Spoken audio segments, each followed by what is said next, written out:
أعوذ بالله من الشيطان الرجيم. بسم الله الرحمن الرحيم.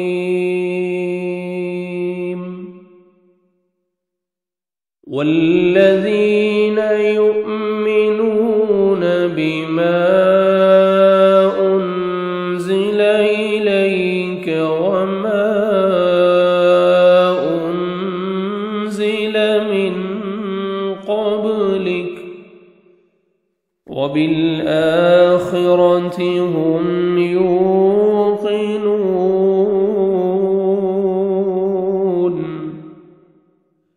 والذین اور وہ جو یؤمنون ایمان لاتے ہیں بما اس پر جو انزل نازل کیا گیا الیک طرف آپ کے وما اور جو انزل نازل کیا گیا من قبلک آپ سے پہلے وبالآخرۃ اور آخرت پر ہم وہ یوقنون وہ یقین رکھتے ہیں.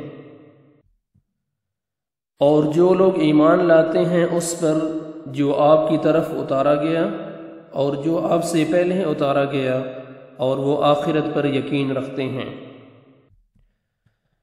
سورۃ البقرہ کی تفسیر کا سلسلہ جاری ہے. آپ کے سامنے سورۃ البقرہ کی آیت نمبر 4 میں نے تلاوت کی ہے. اس کی مختصر سی تفسیر آپ کے سامنے بیان کروں گا. اس کا پہلا حصہ والذین یؤمنون بما انزل الیک وما انزل من قبلک، جو متقین ہیں ان کی صفات کا سلسلہ پچھلی آیات میں ذکر ہوا ہے. اس آیت میں چوتھی صفت بیان کی گئی کہ وہ اس کتاب پر ایمان لاتے ہیں جو رسول اللہ صلی اللہ علیہ وسلم پر نازل کی گئی اور ان کتابوں پر بھی جو آپ سے پہلے نازل کی گئیں. یہ صفت چوتھی صفت بیان کی گئی ہے ایمان لانے والوں کی. البتہ اب عمل صرف اسی پر ہوگا جو نبی کریم صلی اللہ علیہ وسلم لے کر آئے. باقی جتنی بھی کتب ہیں سب منسوخ ہو چکی ہیں اور پھر قرآن مجید کی حفاظت کا ذمہ اللہ سبحانہ و تعالیٰ نے خود لیا ہے. ہمیشہ اس کی حفاظت کی گئی ہے اور اس کی حفاظت رہے گی. بحفاظت رہا ہے اور رہے گا، جبکہ دیگر جو کتب ہیں آج اصلی حالت میں موجود نہیں ہیں. یہی صفات اللہ سبحانہ و تعالیٰ سورۃ محمد میں فرماتے ہیں والذین آمنوا وعملوا الصالحات وآمنوا بما نزل على محمد وهو الحق من ربهم كفر عنهم سیئاتهم وأصلح بالهم. اور جو ایمان لائے انہوں نے نیک اعمال کیے، اس پر ایمان لائے جو محمد صلی اللہ علیہ وسلم پر نازل کیا گیا اور وہی ان کے رب کی طرف سے حق ہے. اس نے ان سے ان کی برائیاں دور کر دیں اور ان کا حال درست کر دیا. اسی طرح سورۃ النساء میں اللہ سبحانہ و تعالیٰ فرماتے ہیں یا ایہا الذین آمنوا آمنوا باللہ ورسولہ والکتاب الذی نزل علی رسولہ والکتاب الذی انزل من قبل. اے لوگو جو ایمان لائے ہو، ایمان لاؤ اللہ پر، اس کے رسول پر اور اس کتاب پر جو اس نے اپنے رسولوں پر نازل کی اور اس کتاب پر جو اس نے اس سے پہلے نازل کی. یہ صفات بیان کی گئی ہیں قرآن مجید میں. صحیح بخاری کی حدیث ہے، اس میں بھی حدیث موجود ہے.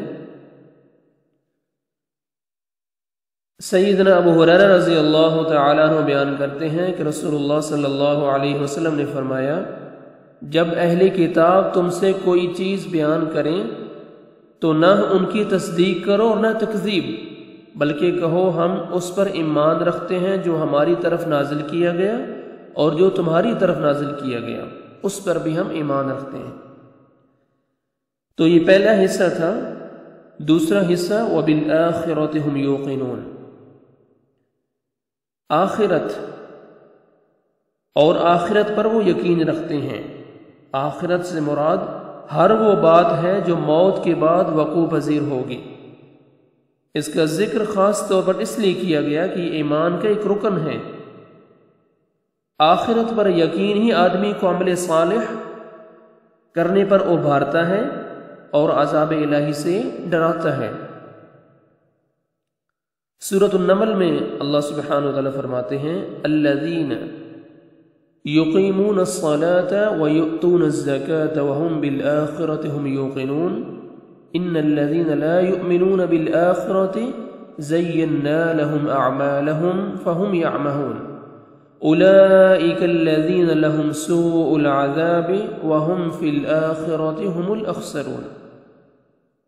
مومنوں کے لیے ہدایت اور بشارت ہے، اور وہ جو نماز قائم کرتے اور زکوٰۃ دیتے ہیں آخرت پر یقین بھی وہی رکھتے ہیں۔ بے شک جو لوگ آخرت پر ایمان نہیں رکھتے،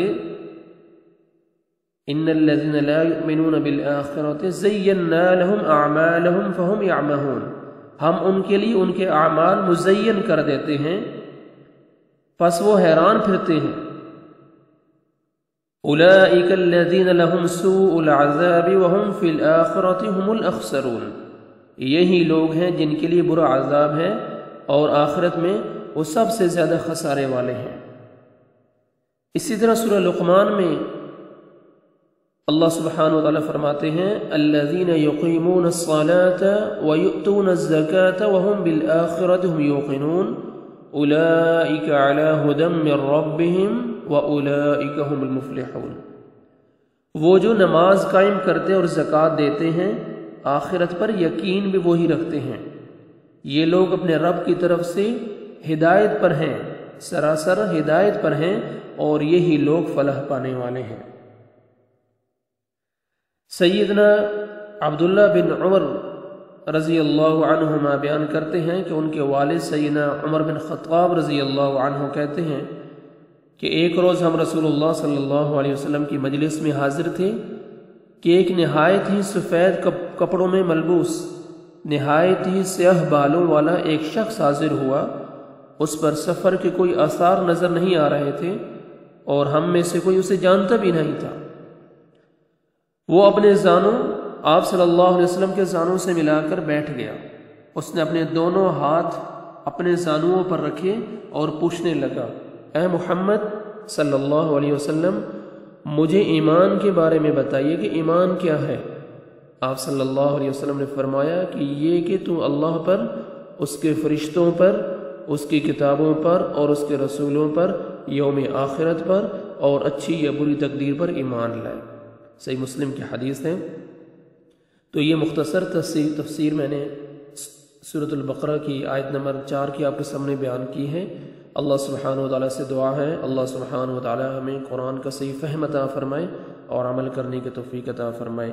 اگلے سبق میں اگلی آیت کی تفسیر کے ساتھ پھر ملاقات ہوگی۔ السلام علیکم ورحمۃ اللہ وبرکاتہ۔